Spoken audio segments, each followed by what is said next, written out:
And I got whoa, a whoa one for you today. I just happened to, just scrolling through some newspapers, and this one jumped out at me. I said, oh, I got to do a live stream on. I got to do a live stream. And it really it took me aback. So it took me aback. So I'm using a different program. It's the first time I'm live streaming on Politics with Large. So here, Mississippi Republicans want separate police force for white and black areas. You can't make this stuff up. And then people are saying black people don't need reparations. No, we do. We do. Because one thing is true, if something's popping up one place, it pops up other places. Now keep in mind, Jackson, Mississippi is what, 80, 70, 80% black and 30 or 20% white. So, oh, it's going to be very interesting. Let me see if I can open up my, oh, shoot, can I? I was going to see if I could open up my live stream, not my live stream, but my chat area. But oof, okay. All right, that's neither here nor there.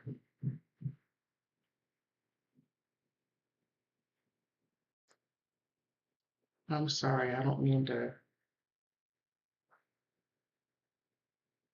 I'm trying to bring it up on YouTube. I'm having a little, I'm in between two things.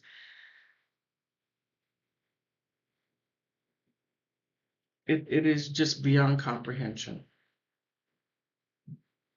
Okay, I don't see it coming up. Okay, sorry about that. All righty. All right. Now, you can't make this stuff up. You truly can't. Let me make this a little bit bigger. All right, and then let's go ahead and talk it out. I'm going to be between two channels or screens. Okay. Mississippi's black community was incensed earlier this week after the state lawmakers proposed to create a separate justice system within the city of Jackson that would overrule the majority black city council and put a large swath of the local justice system completely in a separate state officials, all of whom are white. You can't make this stuff. You cannot make this up. You just can't. You can't. You can't. You can't make this stuff up. As reported by the Mississippi Today, the legislature would allow the state's white chief officer, the white chief justice of the Mississippi Supreme Court, its white attorney general, and its white state public safety commissioner to appoint new judges, new prosecutors, new public defenders, and new police officers to oversee a new district in the cities encompassing all of the city's majority white neighborhoods, effectively creating a separate justice system for whites in what is statistically considered the blackest city of America. You can't make this stuff up. You can't. You can't. Oh, okay. I'm going to go down a little further. You can't make this up.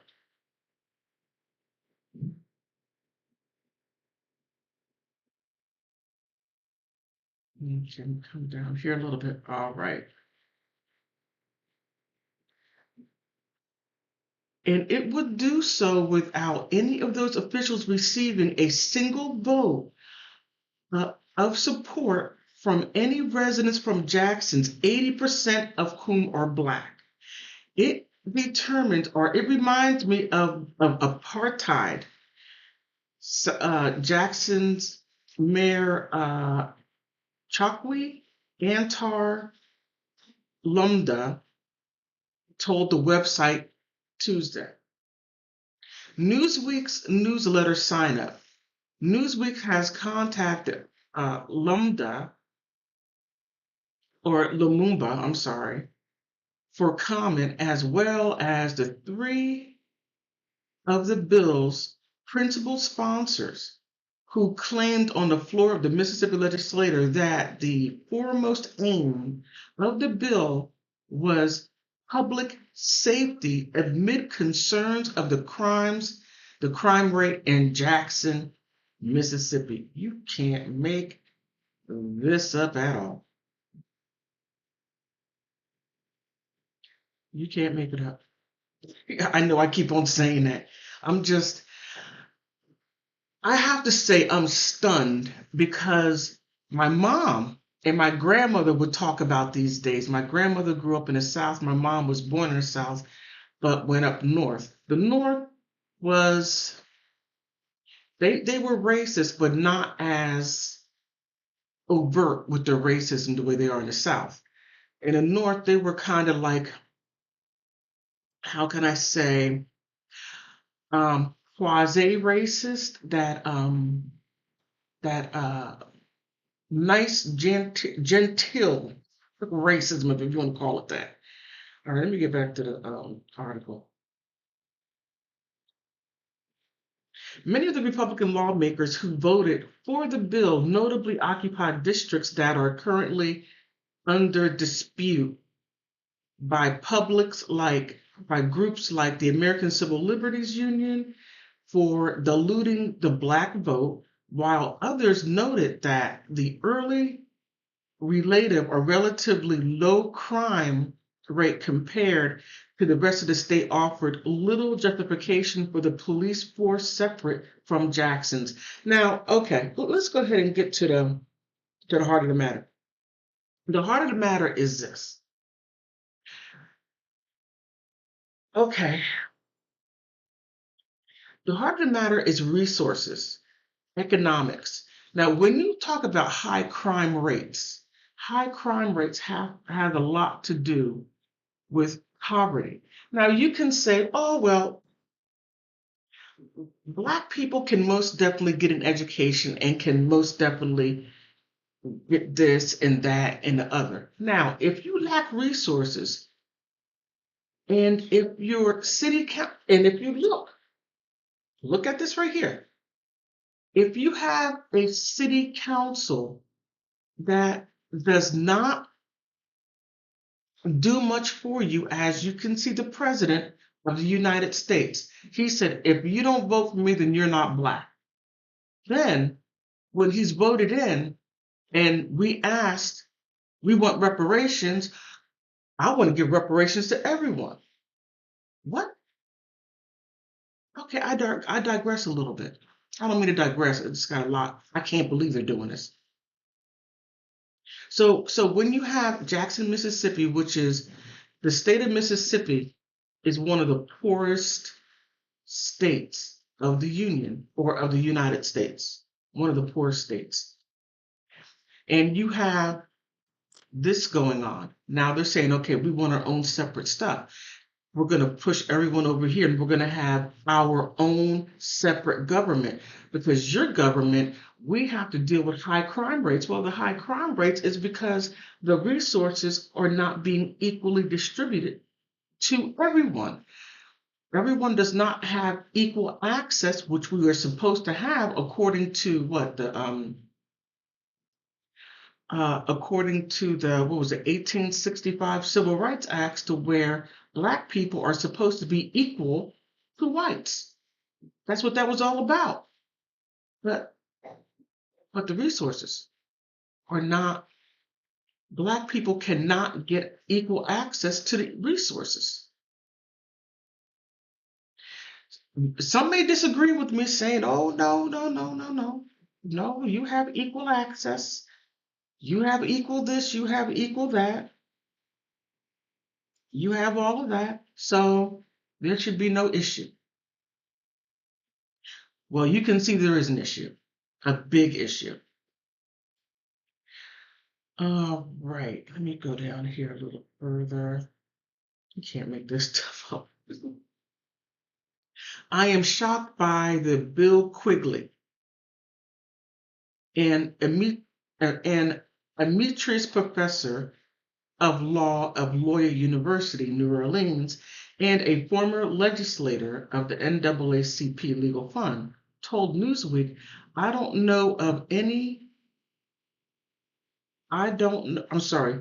know of no other such legislator in the judicial elections and selections in decades.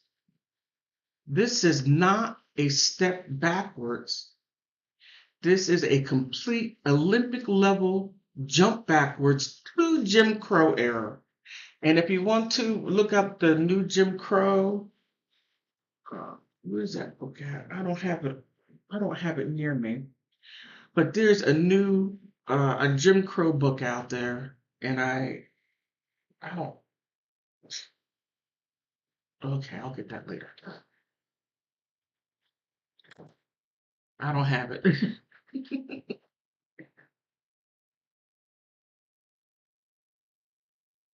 Hmm.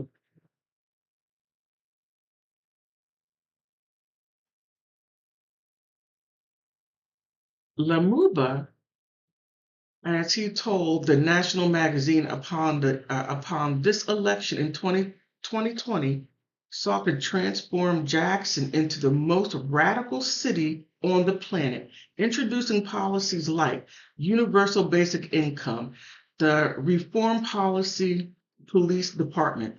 I'm sorry, a reformed police department, and other progressive policies, with many of his policies promises undelivered, not to mention his administration crippled by crisis after crisis.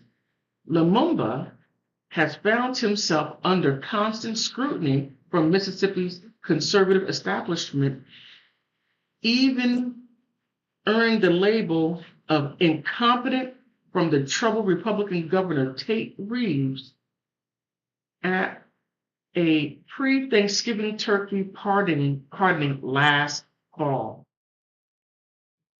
Again, you can't make this stuff up. You just can't. You can't. Just when you think we're going forward, we're not. We are going so far backwards.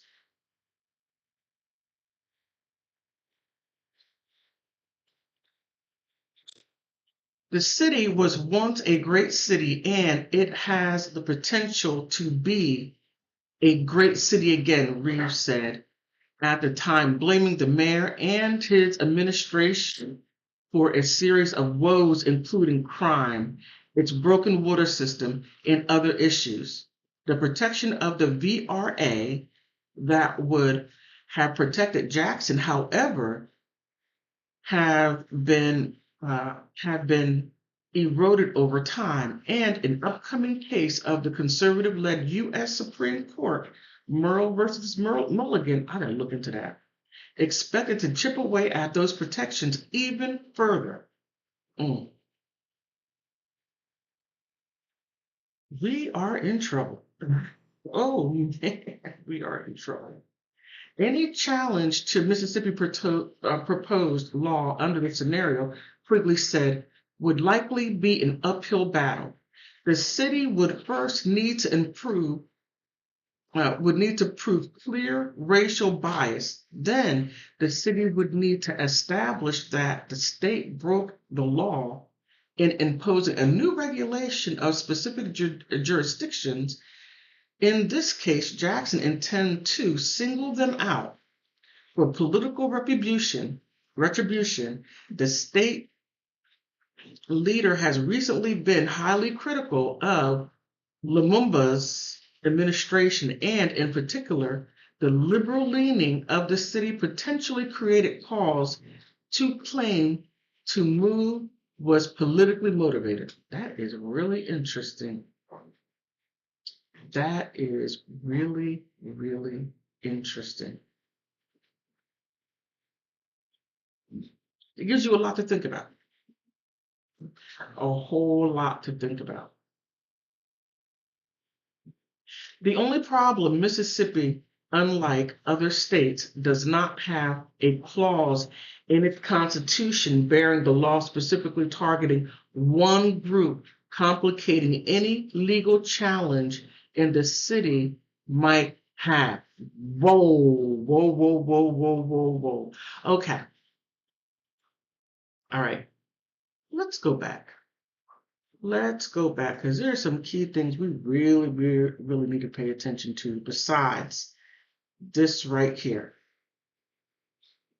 Oops, I meant to clamp that in. Okay, this right here. So here, now keep in mind, every individual, okay, the United States has one federal constitution that we all get benefits from to keep individual states from being tyrannical towards its people. Now, each individual state has its own individual constitution, which gives 51 constitutions. The federal is the one over the entire United States and the individual ones. Now, Mississippi has a clause that is geared towards Black people. Quite interesting. You can't make this stuff up. But then again, who knew? I didn't know it.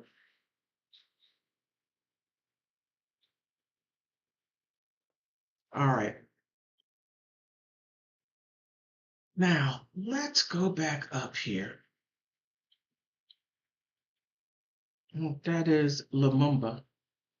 I'm really messing up his name. So here, the state lawmakers proposed to create a separate justice system within the city of Jacksonville. I'm sorry, Jackson. Now, this is quite interesting because they're coming out and saying, hey, these Black people over here are too unruly. They're committing crimes and they're bringing their crime over here. So we want to have our own government to ourselves that is white, a white mayor, city council, police, judges, everything white. And everything over here, you can have whatever because I don't care. Now, but the whole entire Jackson is going to have to pay for it.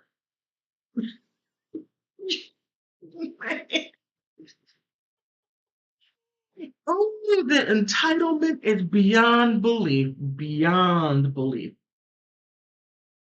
A large swath of local justice systems completely in the hands of the state officials. It's going to be bad. It's going to be bad. Now,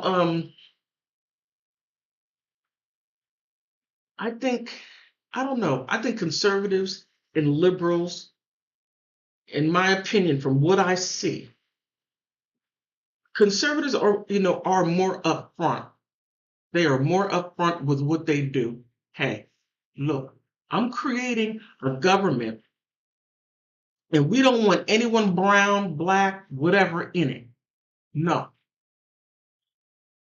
But liberals are more like, we'll go down that road with you a little bit, but we're going to go to a certain extent. We'll come to you and protest, but we don't want you living in our neighborhoods. That's a lot of the liberals that I have come across.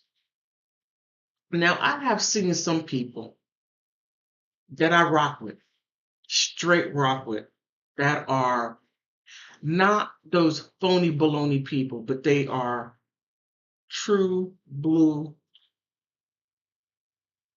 Americans that believe in the what was it, what was it, 1867 Constitution to where true equality and black people must be equal to white. I'm talking about those white people. I know white people like that, rock with them, and they cannot stand people like that. They can't. They're just like, I just can't stand, I just don't like people like that. And that's how they roll. And I'm just like, hey, we're good. That over here, there is something a whole lot different. And they're embarrassed of them. I can't believe they got my skin color. They're like, go through. But I was shocked on one hand, but I can't say that I'm completely surprised. I can't say that I'm completely surprised. I can say on some level I did see some bubbling up, a little bit here or there. Now, I think I think last year when not last year, but when Trump's Mar-a-Lago house was raided, and you saw white people come out there with guns to protect his estate, and no one arrested him. I'm like, oh man, it's going to be on. The South shall rise again.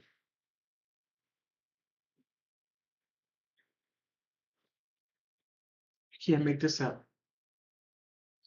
As sponsored, as I'm sorry, as reported today. No, that's not what I want to go look at. Where did I want to look at?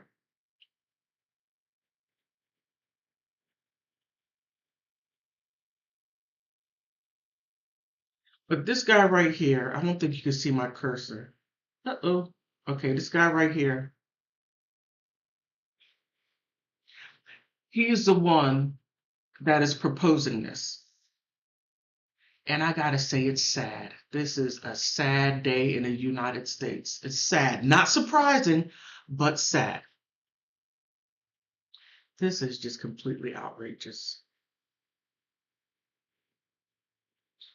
Completely outrageous. But I just had to most definitely let let you all aware. I'm not going to keep this live stream strong long. I'm just going to keep it real short. But I just want you to let you know what's going on right now because this article came out today. It came out today,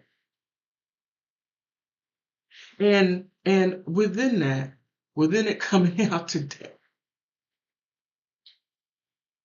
what's going to happen now?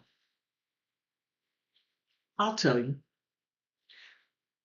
I believe there's going to be a clear line again that is going to say, okay, this is what America's going to be. And I believe I see a civil war brewing. Well, actually, I think it's been brewing for a long time, but I think it has come to a head to where people are going to start doing something about it. Not to mention, we're also in a we are in a I can't say a de facto war, but we are over there in the ukulele in the ukulele country helping helping NATO over in the ukulele country, helping NATO over there against the Russian waters. Interesting, but then we got this going on. Hmm. I wonder if this is the reason why they wanted more immigration of people from Central and South America, namely Venezuelans, to come up because they are lighter and whiter in color. Just a thought. And please do not sit here and talk about no reverse racism. Stop it. Did you just hear this article that I just presented? Okay, on that note, tell me, what do you think?